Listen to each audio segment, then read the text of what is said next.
Welcome to పొలిటెంట్ media. భక్తి భాస్కర ప్రేక్షకులకు నమస్కారం. అఖిలాండ కోటి బ్రహ్మాండ నాయకుడు, కలియుగ ప్రత్యక్ష దైవం ఆ ఏడుకొండలవాడి లీలలు అనంతం. శేషాచల శిఖరాలపై కొలువైన శ్రీ వెంకటేశ్వర స్వామివారి వైభవం వర్ణించడానికి మనం సరిపోము. స్వామివారి జీవితంలో ప్రతి ఘట్టం వెనుక ఒక మహత్తరమైన పరమార్థం, లోక కళ్యాణకరమైన దివ్యలీల దాగి ఉంటుంది. అందులోనూ శ్రీనివాసుడు పద్మావతీ దేవిల దివ్య కళ్యాణ మహోత్సవం గురించిన విశేషాలు వింటుంటేనే మన హృదయాలు భక్తి పారవస్యంతో మయమర్చిపోతాయి. సాధారణంగా పెళ్లి అనగానే చుట్టాలు, విందులు గుర్తొస్తాయి.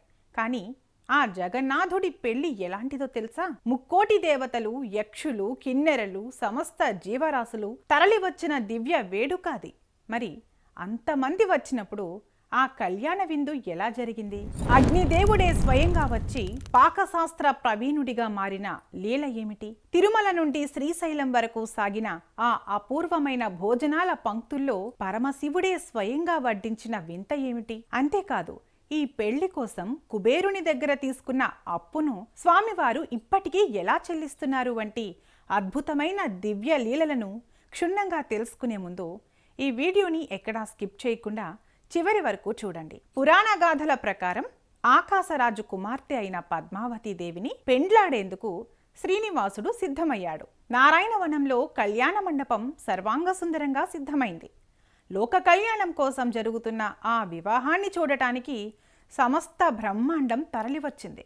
అయితే భూలోకంలో లక్ష్మీదేవి లేకపోవడంతో స్వామివారి వద్ద వివాహ ఖర్చులకు ధనం లేదు. అప్పుడు దేవశిల్పి విశ్వకర్మ, దేవగురు బృహస్పతి సలహా మేరకు శ్రీనివాసుడు ధనాధిపతి అయిన కుబేరుని ఆశ్రయించాడు.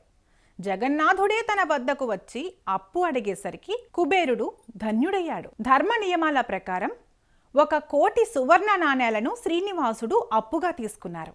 ఈ అప్పుకు సాక్షులుగా బ్రహ్మదేవుడు, పరమశివుడు, రావి చెట్టు నిలిచాయి. కలియుగాంతం వరకు ఆ అప్పుపై వడ్డీని, ఆ తర్వాత అసలును చెల్లిస్తానని స్వామివారు మాట ఇచ్చారు. నేటికీ తిరుమలలో భక్తులు సమర్పించే కానుకలు ఆ కుబేరుని వడ్డీ కిందకే జమ అవుతున్నాయని, అందుకే స్వామివారి హుండీ ఎప్పటికీ నిత్య కళ్యాణ పచ్చతోరణంగా వెలుగుతుందనేది భక్తుల ప్రగాఢ విశ్వాసం. ఇక ఆ పెళ్లి విందు తయారీ వెనుక ఉన్న అద్భుతమైన లీల ఏమిటంటే, సమస్త లోకాలు తరలివచ్చిన ఆ మహాకళ్యాణంలో వచ్చిన కోట్ల మందికి వంటలు వండడం సామాన్య మానవుల వల్ల సాధ్యమయ్యే పని కాదు. అందుకే సాక్షాత్తు అగ్నిదేవుడే స్వయంగా వంటల బాధ్యతను స్వీకరించాడు. యజ్ఞాగ్నిగా, జఠరాగ్నిగా ఉండే అగ్నిదేవుడు ఆ విశ్వంభరుని కళ్యాణ విందు కోసం స్వయంగా ప్రధాన పాకశాస్త్ర నిపుణుడిగా మారాడు. అన్నపూర్ణాదేవి అనుగ్రహంతో అగ్నిదేవుని దివ్య శక్తితో వంటలు సిద్ధమవడం ప్రారంభమయ్యాయి. వండిన అన్నం చిన్న పాత్రల్లో కాకుండా ఒక్కో అన్నపు రాసి ఒక్కో చిన్న కొండంత పరిమాణంలో కొలువై కనిపించిందట. లడ్డూలు, జిలేబీలు, అప్పాలు, పాయసాలు, షడ్రుచుల కూరగాయల పదార్థాలని పర్వతాల రూపంలో కుప్పలుగా సిద్ధమయ్యాయి. అగ్నిదేవుడు వండిన ఆ విందు ఆవిర్లు ఆకాశాన్ని తాకుతుంటే ఆ పరిమళాలకే దేవతలందరూ తృప్తి చెందారు. సాక్షాత్తు దేవుళ్లే అగ్నిదేవుని పాక కళకు ముగ్ధులైపోయారు.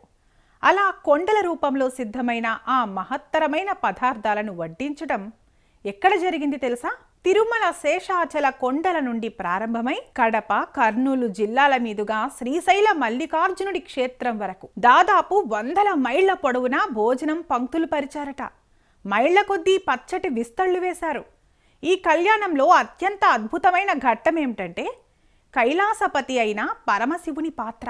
తన ఆత్మీయ మిత్రుడైన శ్రీనివాసుని పెళ్లికి పరమశివుడు తన సమస్త శివగణాలు, భూతగణాలతో తరలివచ్చాడు. శివగణాల ఆకలి సామాన్యమైనది కాదు.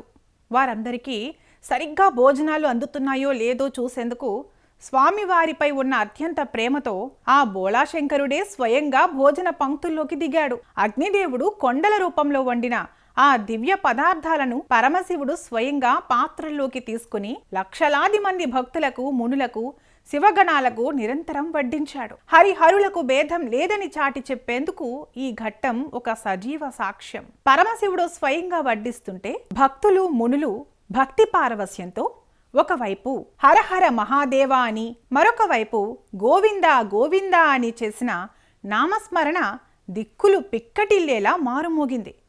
అలా ఆనాడు శ్రీనివాసుడు తన కళ్యాణంలో ప్రారంభించిన ఆ అన్నదాన పరంపర అగ్నిదేవుడు వండి పరమశివుడు ప్రీతితో వడ్డించిన ఆ దివ్య ప్రసాద మహోత్సవమే నేటికి తిరుమల కొండపై నిత్య అన్నదానం రూపంలో వెలుగుతోంది. ప్రతినిత్యం వేలాది లక్షలాది మంది భక్తుల ఆకలి తీరుస్తున్న ఆ అన్నప్రసాద వితరణ ఆనాటి వైభవానికి ప్రతిరూపం. కుబేరుని అప్పు తీరుస్తూ భక్తులను బ్రోచే శ్రీనివాసుని లీల, అగ్నిదేవుడు కొండలుగా వండిన పదార్థాలు, శ్రీశైలం వరకు సాగిన భోజనాల పంక్తులు, పరమశివుడే స్వయంగా వడ్డించిన ఆ అపూర్వమైన ఘట్టం ఎంత భక్తిదాయకమో.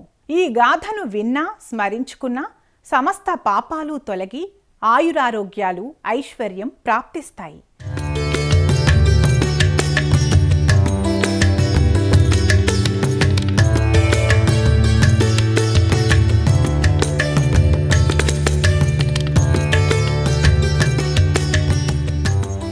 మరి ఈ సమాచారం మీకు నచ్చినట్లయితే ఈ వీడియోను ఇప్పుడే లైక్ చేయండి.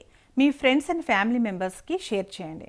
మరిన్ని ఇలాంటి ఆసక్తికరమైన ఆధ్యాత్మిక పురాణాల విషయాల కోసం మన ఛానల్ను ఇప్పుడే సబ్స్క్రైబ్ చేసుకోండి. సర్వేజన సుఖినో భవంతు.